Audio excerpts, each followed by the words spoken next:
Bom dia, boa tarde, boa noite, amigos. Buongiorno, buonasera, amici. Dzień dobry, dobry wieczór, jak jela. And good morning, good afternoon, good evening, and good night, wherever you may be. Jay Slater K's chosen background of the day. It is that plaque that both Chris Pennington and Ivor Lovelace were presented in memoriam of Jay Slater, presented, I guess, by Debbie Duncan. Um, And I've cut out Chris Pennington. Above here, it's being held by Chris Pennington, but that pumpkin leering grin has been cut out. So you have me to thank for that. And unfortunately, if I move my big head out of the way, you will see the words, but the photo's so bad that you can't see the words. So I'll tell you what the words say on that plaque. They say, in loving memory of Jay Slater. That's the top half there. In loving memory of Jay Slater, which is fine. No questions about that. I mean, I think that's standard. It's the two lines below that are pretty darn weird. The two lines below, although we never met, I know what you did for me. Although we never met, I know what you did for me. Now, some people, I would think the wise students in class here today, would say, I've got a feeling that's an example of persona in literature because I don't see how the author could be this poor guy here because this poor guy here is dead. I mean, sad to say, got to be realistic here. This guy here is dead. So he's not going to be the one writing, although we never met, I know what you did for me, because he can't. He can't think, he can't write, he can't say anything like that. But it seems to be he's the author. You see, if we lived in Luggyland, in that very distant, far off place where the IQ level is remarkably low, called AG land, Luggy land and AG land, if we lived there, we would be saying, well, that's his words, or that's his words. I mean, that's his plaque. He's the author. He's right there. His plaque, his words. It must come from him. But it's not possible. As I pointed out the other day when we had our class on persona, I said a classic example of it is the poet Billy Collins, who wrote The Revenant. The Revenant is clearly the words of a dog, but a dog can't write. So we must assume the words come from another source. I mean, it's pretty obvious. But this one is a real baffler because although we never met, I know what you did for me. If it can't be the words of this poor lad here who's dead, can it be the words of the person holding the plaque? Is he, when he holds that plaque, owning those words? Are those his words in memoriam to Jay Slater? So here we go. We found a second author. Now, again, if you live in AG land or Luggy land, where that perception of literary expression is so minimal that it's a bit of a fog of war out there when you're trying to think through things, if you belong to that gang, you say yes, yes, yes. If it's not him, if it can't be him because he's dead, he can't have written those words. It must be him. It must be him. He's holding it, as Luggy said when he was describing the words that I had on a social media account of mine. He said, it's your words on your account. You wrote it. So logically, the person holding the plaque, the grinning pumpkin, if it's not his words, it must be his words. So Chris Pennington is the one. He is the true author. And he's saying, although we never met, I know what you did for me. But how does that make any sense? If the person holding the plaque is the one who's expressing those words, although we never met. That kind of fits because these two didn't meet, Pennington and Jay Slater. Apart from that moment when Pennington said, "When I spoke to Jay," but if we push that aside, as we have to push so many things aside in the Jay Slater case and suspend our disbelief, we're stuck with this guy saying, although we never met, okay, I know what you did for me. Chris Pennington says, I know what you did, Jay, for me. That makes no sense either. Jay didn't do anything for Chris Pennington, as far as I know, unless that's Chris saying the business you were doing in Tenerife, helped me financially. I know what you did for me. What's that? You made a payment to Infocen Investments. It didn't go through, but I know what you tried to do for me. Doesn't sound right, does it? So, if the author of those words, the author being the person that thought those words and wanted those words on the plaque, if it isn't him, and it isn't, and it isn't him up there, it makes no sense. Who's the author? Who penned those words? Who thought about them? Who said, these are the words I want on the plaque? No one knows. The source of those words is unknown. It's a bit like a ghost of a ghost. It's not this guy, it's not this guy, it's someone else, but we have no idea who it is. So this is persona times two. This is persona on steroids, if you like. Not only is it not him and not him, it is some nebulous figure out there. But that doesn't work in AG land because I'm getting back to the idea that they have no sense of context. When Lord Lugworm sees some words that are below a picture that I've taken, he automatically assumes those words, in this case, hot babe, must be and can only be the words that have come into my head from my mouth and put under that picture. That is the only possibility. As Lord Ludlam says, your pick, your words, your account. But maybe not. As I've just demonstrated here, context is everything. Meaning, unless you know the whole story that goes behind this and all of the other factors involved, how can you ever be sure that the words you're reading are the words that pertain to the person you think must have read them? Literature, literary expression, as exemplified by these words, is very, very complex, much more complex than anything you'll ever come across at Pisspot University of West Wales, or in the mind of anyone with the last name Pennington, I would submit. I want to turn to Vic's words. Vic is having an absolute parade today of quotes. Thank you very much, Vic, for coming up with some, what I think are great insights. Vic said in a post earlier today, when we we're talking about screenshots, we were, kind of joking about Janie180 having 1 billion screenshots that she takes to the police and reports, with her collection of screenshots every other day, it seems.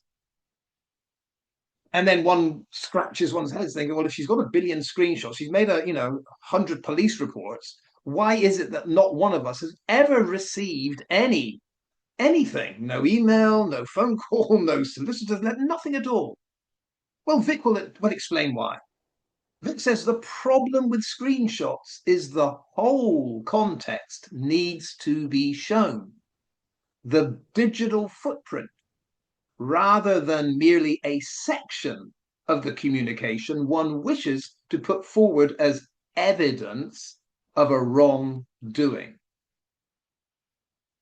And that's exactly it. The screenshot is only one slice of a whole series of words, actions, factors, and in itself, the screenshot doesn't tell you the story. And that is why I believe when someone like Janie180 goes with her 1 million screenshots saying, look at this, look at this, look at this, the police, one hopes, Police Scotland, we're not talking about a very high level of investigative ability here, but one hopes that they say, yeah, but what came before? What came after? What is the source? What are the factors involved in all this? Now, I say I hope they do that, but my experience of the UK in the last 15, 20 years, and I know I haven't spent much time there, but of course I'm in regular contact with things that are happening there. My experience of the UK is context actually seems to have gone from the UK mentality, or at least in certain spheres in the judicial world anyway. I do want to talk a little bit about context because context is everything. Whenever someone in the AG quotes me or shows a picture or tells you something, you've got to be sure of the context. Same the other way around. Absolutely. If one of us is going to zoom in on something that accident group or anyone has said or a picture and comment on it, got to be sure of the context if you're making some kind of accusation. Otherwise, it doesn't really matter. And that is one reason I've always said if anyone, accident group or whomever, wants to engage in conversation with me on a live like this, I speak, you speak, we record it, that is absolutely fine. I will never, ever turn that opportunity down. No one's taken me up on it. But if they have these accusations and they want to put them out there, you would have thought they couldn't wait to just verbalize everything about that accusation, but they never do. They never do. They are in dread that the context, when revealed, will show them to be nothing but nincompoops, if I can use that word. But yeah, context in the UK, where's it all gone adrift? Sticking with Scotland, I don't know if you remember the Count Dankula case, the Scots guy that his girlfriend kept telling him that her little pug dog was the most adorable thing in the world. And just as a joke, I took it as a joke. I think most people took it as a joke. Count Dankula decided, okay, if your little pug dog is the most adorable thing in the world, what if I teach it to do an NAZI salute? You see, such is context these days that I probably shouldn't say that word. Otherwise, the YouTube robot that doesn't get context might say, "Oh, that's a bad word. That's a banned word. You can't say that." So that fascist movement that arose in the 1930s in Italy and Germany, you've got the group I mean, the NAZIs. Yeah, Count Dankula said, wouldn't it be funny if I teach the pug dog while the girlfriend's gone to do their typical salute? Again, I can't do the salute on this video. Context means I should be able to, but I can't. Well, he taught the pug dog to do it, and in the background, he's got a kind of Nuremberg rally thing going on. So this adorable pug, all of a sudden, is shown on a film to the girlfriend to being, one of the great followers of Hitler. I think it's obviously a joke, and you know, the fascist movement, the NAZIs in history, plenty of people have made humor, even though it's a serious historical, event that is the dark history. People make jokes out of it. That is the human world. That is reality. But Count Dankula was taken to court over this. And apparently he broke the Communication Act of 2003. I don't know if that's a Scottish thing or a UK thing. Scottish law is different. I think it's Scottish. And the court said the joke that was supposedly intended for his girlfriend lacked credibility. It seems like the Scottish court, to my mind, was so damn dumb. They didn't get context. They didn't understand that this was supposed to be making fun of, I guess, the girlfriend's words. I mean, I would have thought the very fact that a pug dog is saluting the fascist movement would kind of show that NAZI movement as being ridiculous, to my mind. But no, in Scotland, £800 fine.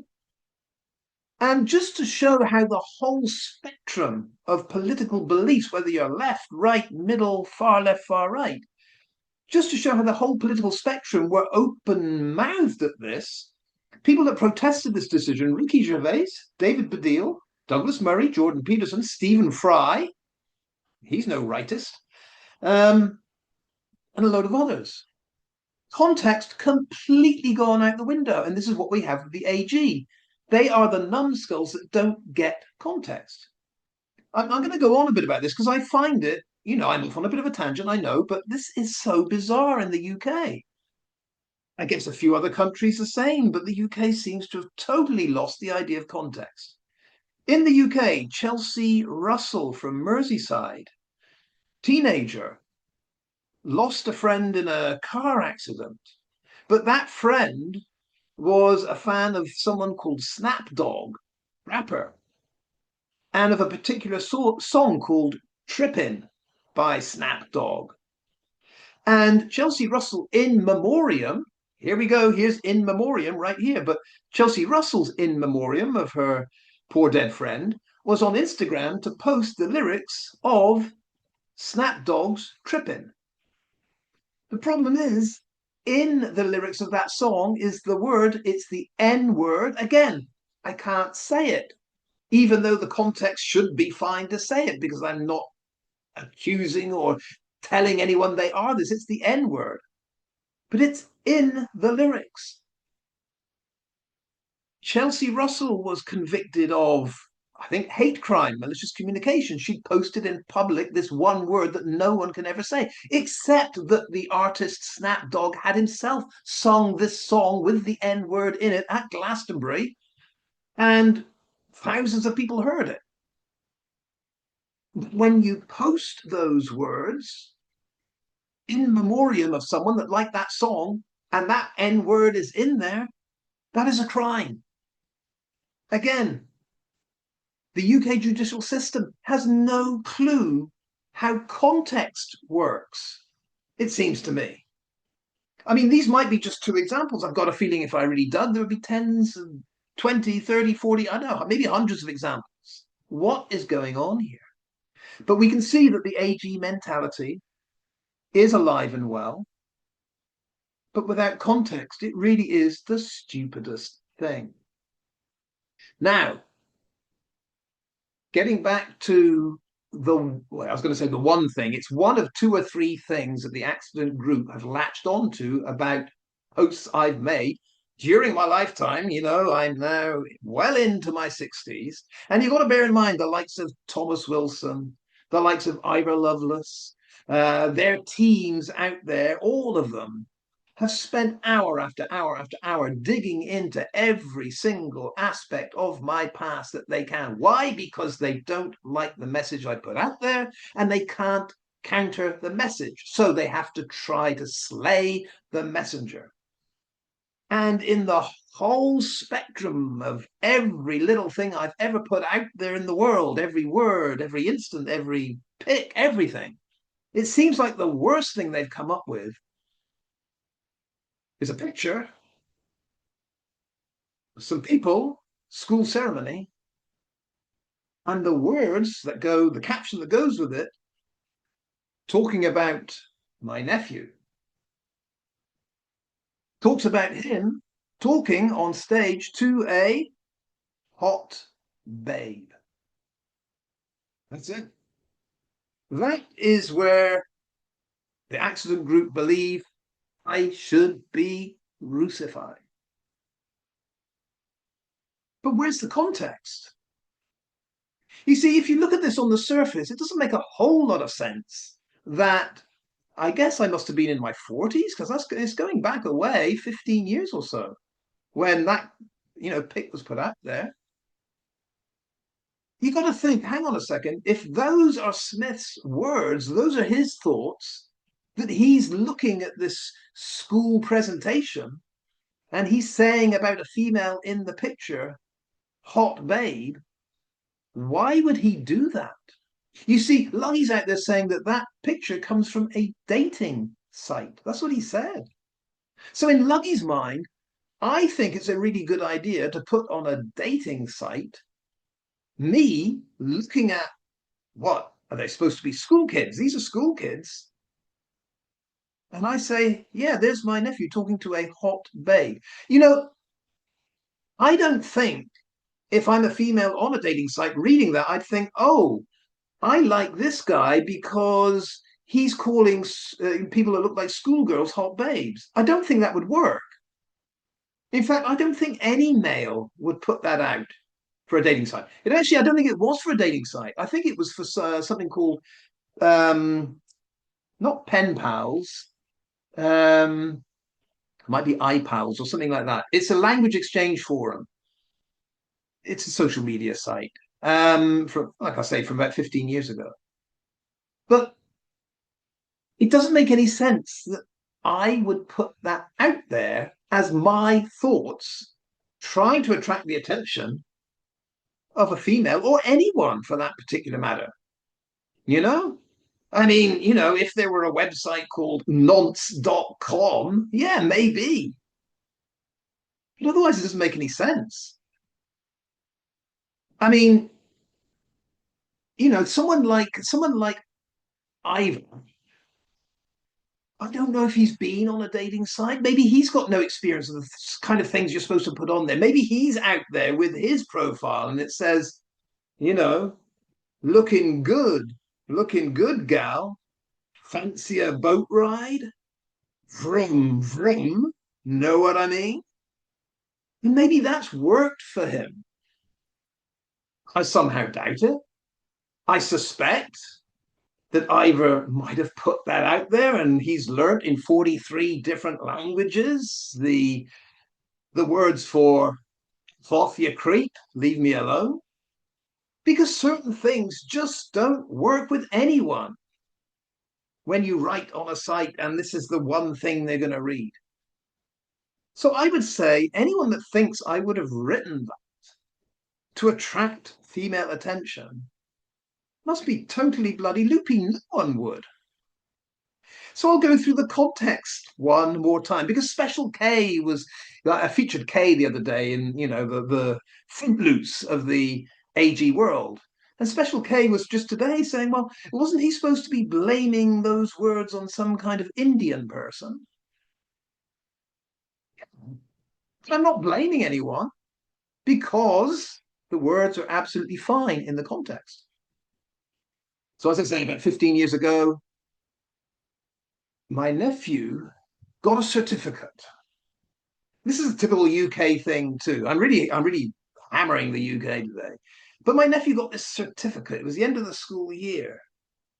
And to me, it was a meaningless certificate. It was, you have successfully passed this year and you didn't get expelled or something like that. It was like a certificate that everyone gets. And I was thinking, oh, does everyone get that?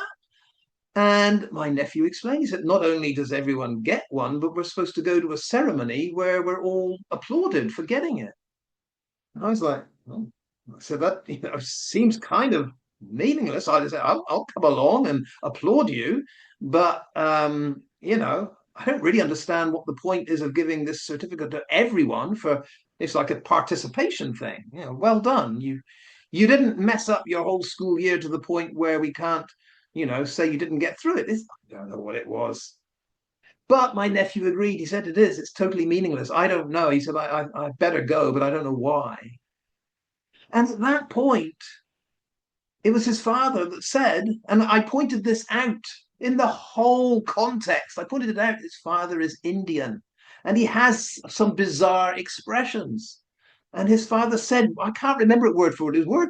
It was words to the effect of, well, if he does go to this award ceremony, he might at least end up talking to a hot babe, meaning, something completely. Well, if he does go to the award, he might end up talking to a hot babe.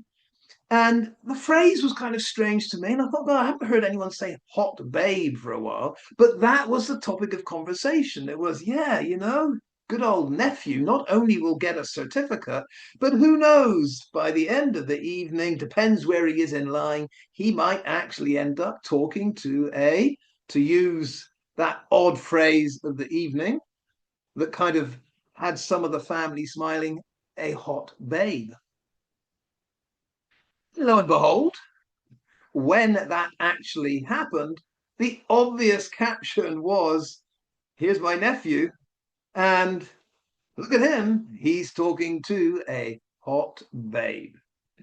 Now, there are other funny things and oddities connected with this story, because ever since this one horrific gaffe, and in the eyes of the AG, legally kind of dubious wording that should put me behind bars, fingers crossed on their side. Yet not only is this such a terrible thing that one should be crucified for it, it seems like they've got lots of information that no one else in the world has. For example, in the picture, they seem to know who the hot babe is. I don't. They seem to know how old this person was at the time. I don't, but I have a good idea. The number that's being put out there by Ivor Lovelace is 12. 12. Okay. If you are sure about that, Ivor Lovelace, tell us how you know the female's age. How do you know that? Because if you don't know that and you are saying it with such confidence, you're on thin ice. Anyone in the accident group, tell me the age of the person that is referred to as hot babe. Could it be that that person is not 12, not 13, not 14, not 15, not 16, not 17, but maybe 18, 19, 20, or 21? And who is that person? If you don't know that, and if you don't know the context, this just becomes funny. And it is funny. But people like Special K don't grasp context. And it's worse than that, because not only do they not grasp context, they are willing to push context aside and insist that someone is guilty merely because the words that are beneath a picture are assumed to be the words of the person that's posted the picture. I'll leave this one there. But as homework exercise for anyone in the accident group, foul play group don't have any homework because we figured this out a long time ago, but homework exercise for the accident group is to find another example where persona is used, where the person you think logically has written those words can't have written those words, possibly didn't write those words, could not have written those words. It's all around you. Just about everything you see in the written world will have a persona type context that you could say the person that thought of these words and expressed these words isn't actually the person them where they are on the page, on the plaque, on the picture. But yeah, it's odd.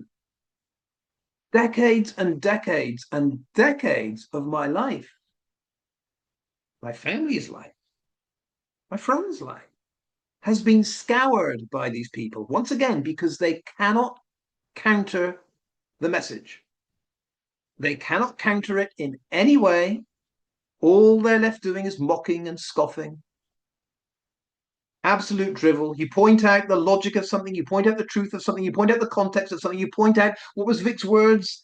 The digital footprint of something. But they can't handle it. All they can do is lie, fabricate, and deceive, to the point where they can't even put a face on camera to say anything these days. That is why we have had a major victory. And one last thing on victories. This, I've pointed it out many times, but it is a phenomenal, absolutely phenomenal victory. We started off these two different camps, yeah? AG and FPG. We started off, and it was all fun and games when they could see that this spokesman here that popped up one day making the most, I would guess, technologically deficient video you could imagine, disheveled, wearing a grubby old t-shirt in a closet, spouting God knows what. What's he on about? When they saw that, the followers of Lord Lugworm, Christopher Pennington, etc., they thought they would have fun with that. This would be an easy win. Let's just destroy this rambling old fart. We can bully him, we can intimidate him, we can find out all about his past, we can dismiss him. We don't need to deal with what he's saying. This will be fun, I'm sure they thought. And fun it was for a moment.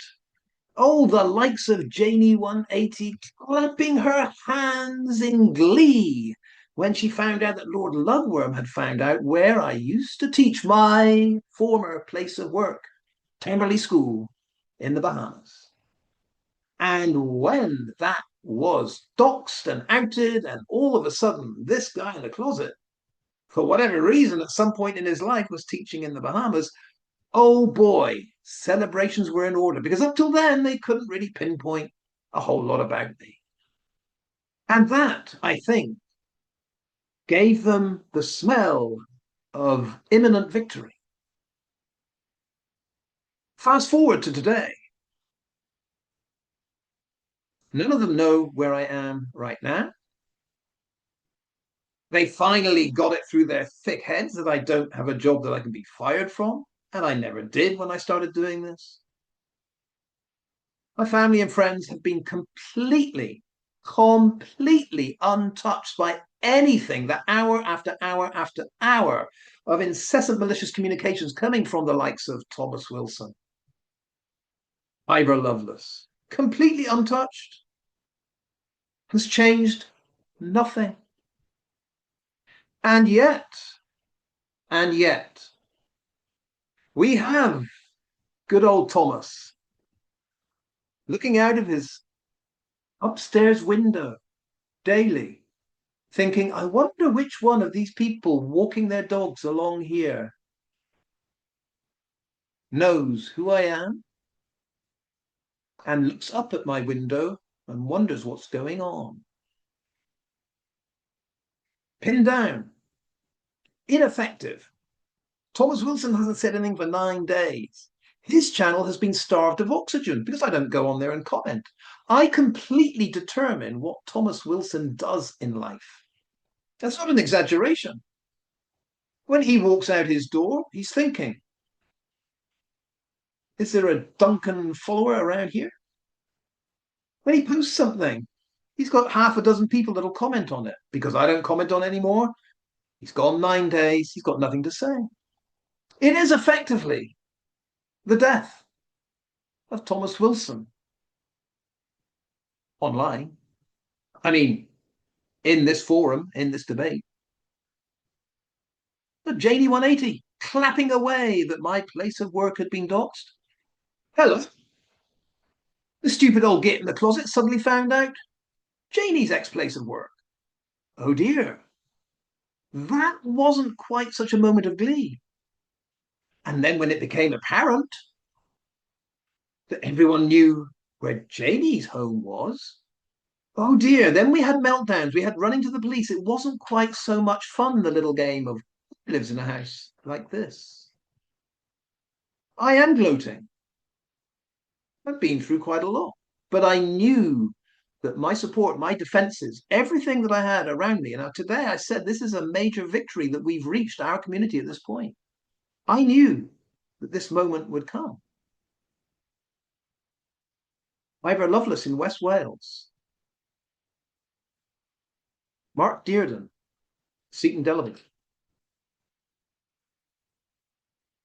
Marie Thompson, aka Jane Elliott, Drumchapel. Powerless, defeated, whining, moaning, hand wringing, recycling absolute nonsense they think they found out about me. And in the meantime, let's wait a few days. I read something today from someone that said, is there something going on with the accident group? Has something happened over there? Is someone in trouble? Why are they having these meltdowns? Wait a few days. Like I say, I can tell you half the story, but the name's Chris Pennington and Ivor Lovelace. I think we're getting close to having them on a list that could change, let's just say, their travel life because of the words put out in public by Ivor Lovelace, all about how he was likely to be arrested if he flew to Tenerife. I think we're on to something here. And I will be honest with you, unlike the AG, I will tell you if this doesn't, if the person I'm working with says it's not gonna change anything, but if it does, we've had another success. But that is to come. I've blabbed on too much. I'm having too much fun. Let's leave it like there. Let's leave it right there, and I will see you next time. Hasta la vista, hasta luego. Hot babe. Adios.